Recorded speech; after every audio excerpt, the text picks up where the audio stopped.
Morning everyone, and welcome to the lockdown version of me. This is my grandfather, Ernest Scott. He served in the Royal Flying Corps in the First World War. His job was protecting observation balloons like this one, with one of these, a Lewis gun. Now I don't know much about his time in the trenches because I never actually met him, and apparently he didn't talk about it. But there was one story he did tell. He said supplies were always a big problem. Sometimes they'd have too much, more often they wouldn't have enough. And on one occasion, he said, they had a huge surplus of tinned bully beef. The weather was bad and the trench was starting to collapse, so they reinforced it with dozens of unwanted tins. Now, as happened in trench warfare, the line moved backwards and forwards over the next few months, meaning that landmarks and positions were constantly changing. But one day, my grandfather heard an officer complaining, "We could really use some more rations for the men." So he looked around, spotted something strangely familiar in that shattered landscape and said, "Excuse me, sir, but you could try digging over there."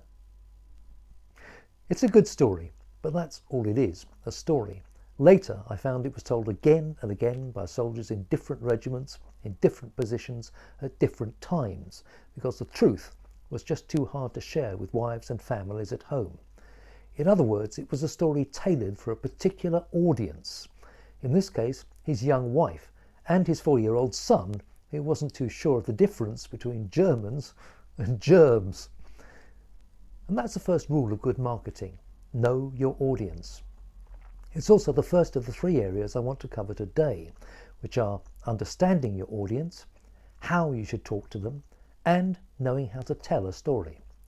So let's take those elements one at a time and see how you can craft a script that works for your audience, for your business, and of course for you. A script that delivers your message in just the right way, and just as importantly, in a way that you can deliver. Because it has to be something you can say out loud without hesitation, repetition, or deviation.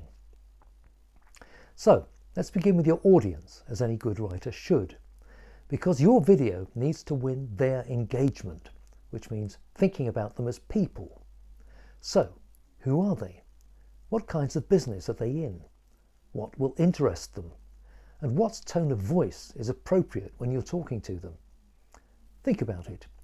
You wouldn't talk to the CEO of a major global corporation in the way you talk to the owner of your corner shop, because they have very different types of business, very different concerns, and probably very different interests. But critically, if you want their engagement, they'll need very different types of information. So what's the secret? In my experience, it's very simple. Just put yourself in their shoes and try to see your business from their perspective. Now that can be tricky because you'll need to change your normal viewpoint, which is, if you like, about 6 inches away from the action. Now that's entirely understandable. Of course you're close to your own business, but you can't always see what's important for other people. I was once scripting a video for a major UK engineering company, but they couldn't think what to use for an opener. "How about the bridge you're working on?" I said. The client looked baffled. "You know, the one between Denmark and Sweden?" Still that blank look. The longest road rail bridge in Europe?" "Yes, that one. The one that got its own TV show a few years back." Now, I'd hate to imply you're as short-sighted as that client, but for this particular exercise, you really do need to stand back from the detail. If you can't, and it is difficult, have a word with your best customers. Ask for some honest feedback. You could find they're focused on things you'd hardly even thought about, which might be exactly what you need to hear, because you need to know which part of your offering is most relevant to your audience, what makes them buy it, and hopefully go on buying it, and how you can best present it to get the interest and attention of new prospects. And when you've done that, you need to think about how you should talk to them. So with that in mind, here are 5 rules of engagement. First, talk to an audience of 1. If you're on camera, remember you're not addressing a public meeting, so there are some phrases you'll want to avoid. Phrases like, "some of you may know," or "thanks to all of you." Imagine one person standing right behind the camera. Talk to that person and keep your eyes on them. that has an added benefit because it means you'll be looking directly at your audience. And there are a few pronouns it's also worth avoiding, as far as possible anyway. As my friend Kim Morrison would say, don't we on the client. That's your second rule. So what does that mean? Avoid using the words we, us, I, and my as much as possible. Clients should be hearing the word you far more often. This is what you will see. It's about getting the results you have asked for. It's designed to meet your needs. Thirdly, assume your audience know nothing, but don't assume they're stupid. When I'm writing a script, I'm never afraid to ask what might look like a stupid question, because if I don't know the answer myself, I'm prepared to bet someone in the audience won't know it either. Then there's jargon. Jargon is only useful to people who understand it. If they do, it's valuable shorthand. If they don't, I can't think of a better way to lose an audience in 30 seconds flat. There's nothing wrong with technical language in a technical context. When you're talking to your peers, it saves a ton of explanation. But you do need to be absolutely certain that no explanation is necessary. And finally, rule 5, keep your language simple. Short sentences, everyday language, stuff that's easy to say and easy to understand. Okay, you know your audience, you know the kind of language they will understand, and you know what you want to tell them. Now you need to tell your story quickly, economically, and effectively. So you'll be glad to hear good storytelling has rules, ready-made structures that can help you deliver the goods to maximum effect. Back in my teens, I was running the Oxford University Speculative Fiction Group and their short story magazine, Sphinx. We had some of the best writers in the business as guests at our meetings, so we asked one of them, James Blish, to review the stories in our latest magazine. Some he praised, with good reason. Mine he ripped to bits, also with good reason. And then he told us exactly how to construct a good story, free, gratis, and for nothing. A good short story, Jim said, starts with a problem, something your central character has to deal with. As the story goes on, the problem seems, if anything, to get even more challenging, and events build to a crisis, at which point a hero or heroine finds a solution. I like to think of it as a 3-part formula. There's the hook, the thing that gets you interested, the line, the careful, planned development of the plot, and the sinker, the final, completely satisfying denouement. Now, I would say that I'm a storyteller first and a marketer second, but when you're building a script, those two roles go hand in hand. For example, I talk about what makes a good hook for a story. A marketer will talk about the difference between features and benefits. So what is the difference? Well, a feature might be something like a turbo-powered widget drive. Sounds good. What does it actually do? Well, suppose the next few words said, to pick up more dust than any other cleaner on the market. If they did, you'd know why it was important. You'd know the benefit. So, you have a product or a service that benefits your clients. What problem does it solve? How does it do that? How does it make life better or easier or more comfortable for your clients? So, let me walk you through one possible formula for your next presentation. And I must stress it's not the only one, but I do know it works. Start by describing the problem your offer solves. You can do that with images and a voiceover, or you could do it by cutting together vox pop interviews with clients who had the problem and can give a brief and cogent description of it. That's the hook. Your line?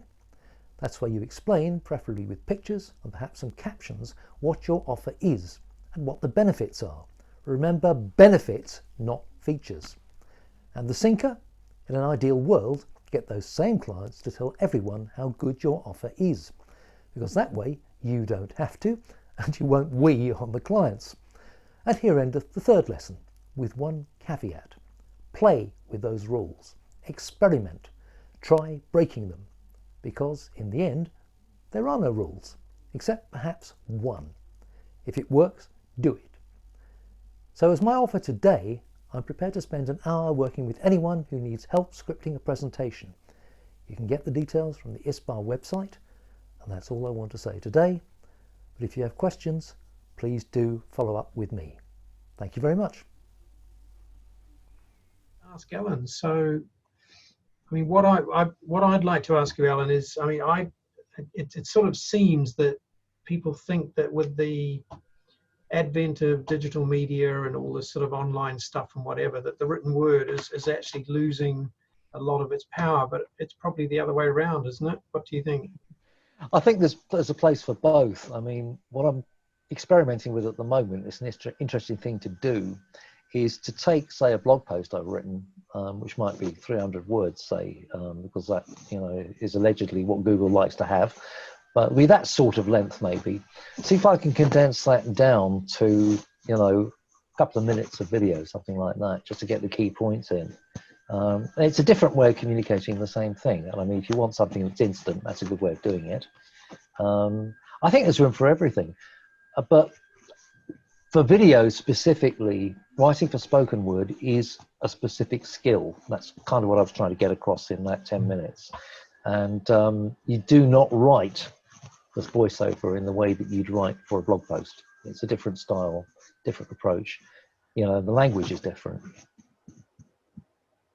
Okay. I was sort of thinking more, well, what's sort of happening in politics at the moment. It sort of seems that there's a lot of, you know, the use of words to convey vague ideas and kind of persuasion about things that have got a lot or not a lot behind them, if you want to put it that way. Yes, a lot of rather vapid PR out there, I think.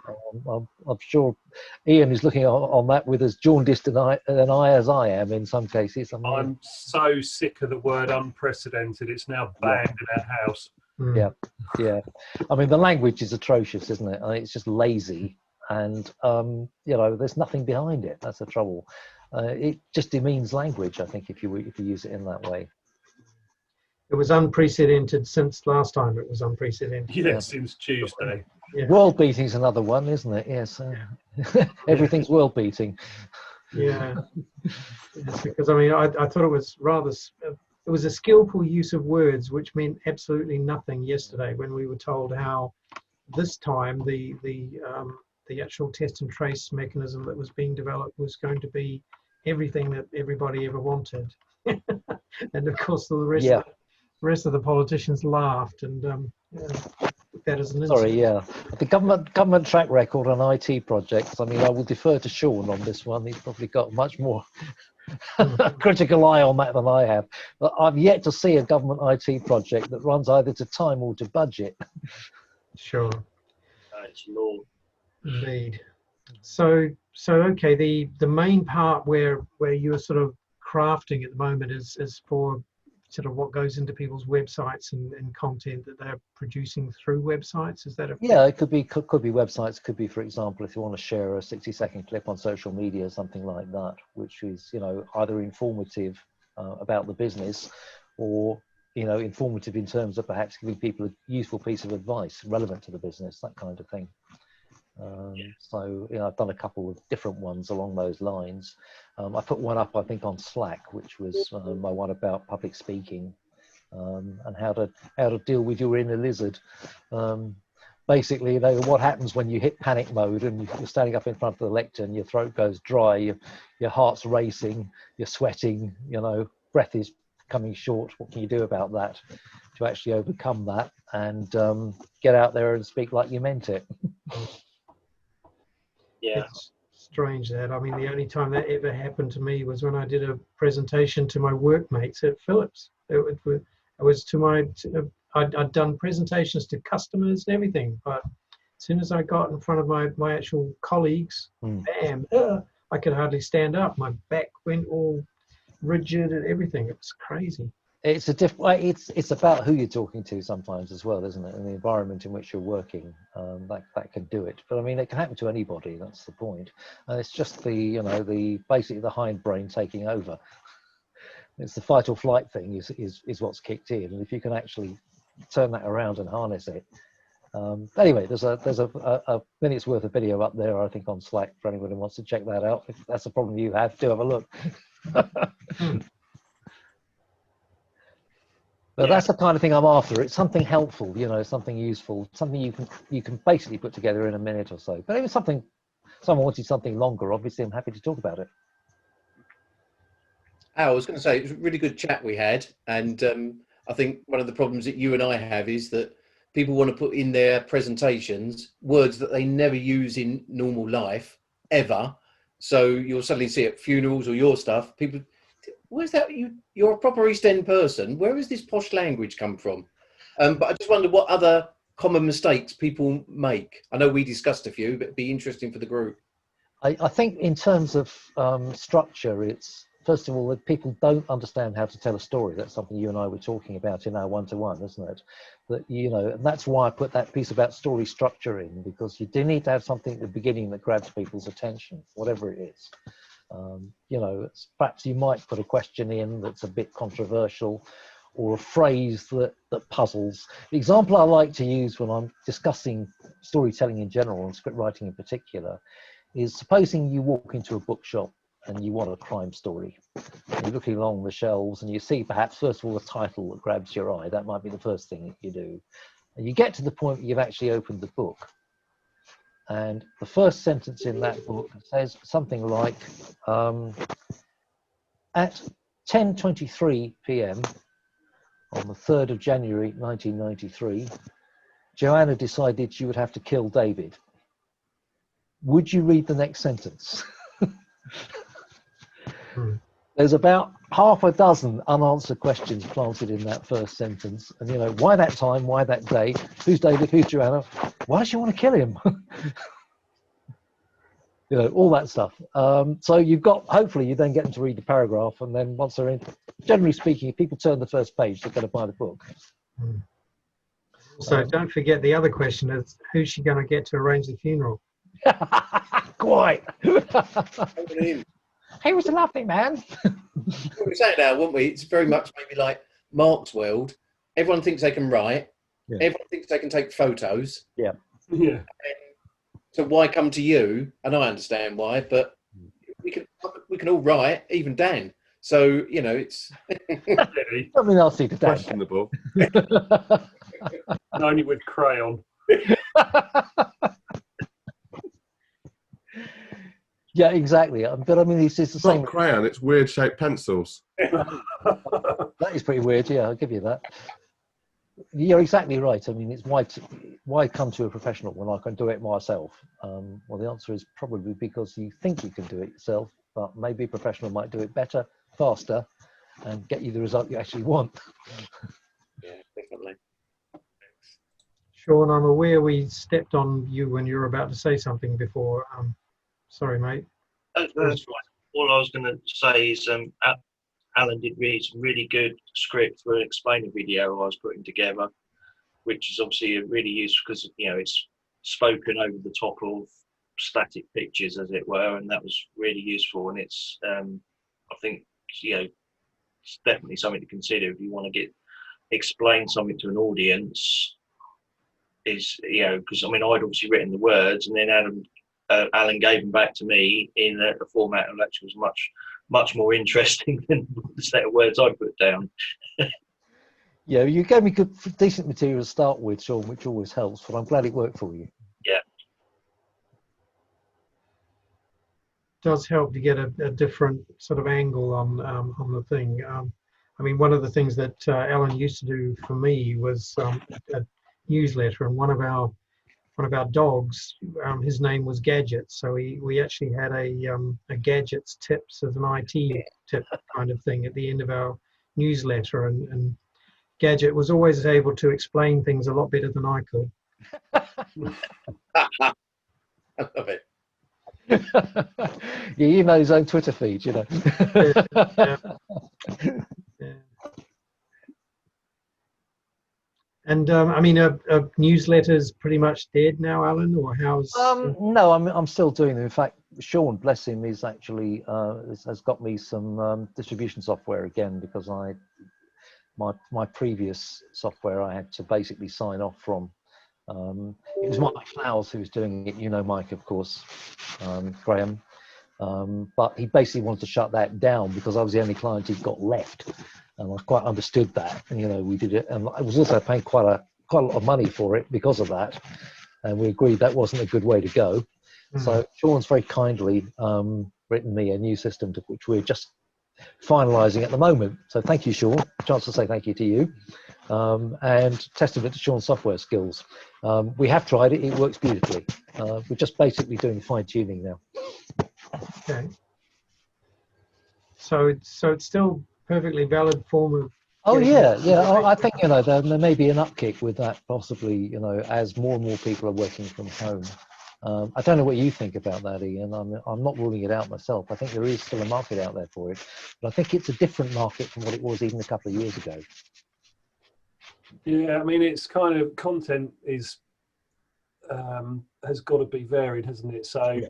it's still a case of people are varied. Your audience is going to be filled with different people. Therefore, you should be using different means of content. So combining video, images, written word, Yeah.